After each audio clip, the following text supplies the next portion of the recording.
ওরে আমি শাস্ত্রের পার, সব খাবি রে, আর এই থান ধুতি পরবি না।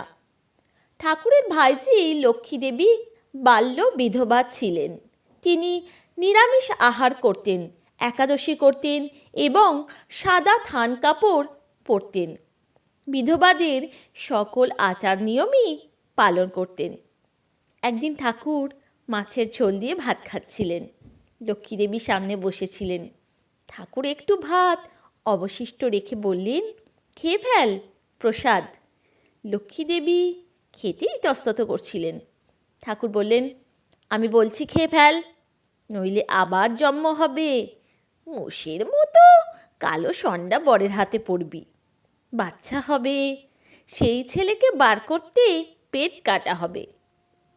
লক্ষ্মীদেবী এই কথা শুনে তাড়াতাড়ি মাছের ঝোলটুকু খেয়ে নিয়ে বললেন, এবার তবে জন্ম হতে নিষ্কৃতি পেলুম তো?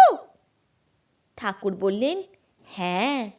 লক্ষ্মীর একাদশী প্রসঙ্গে ঠাকুর বলেছিলেন, ওরে আমি শাস্ত্রের পার, সব খাবি রে, আর এই থান ধুতি পরবি না, এ যেন রাক্ষসে বেশ।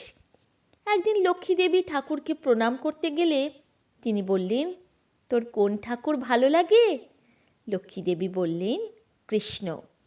এই কথা শুনে ঠাকুর তাঁর জিভে কৃষ্ণ মন্ত্র লিখে দিলেন।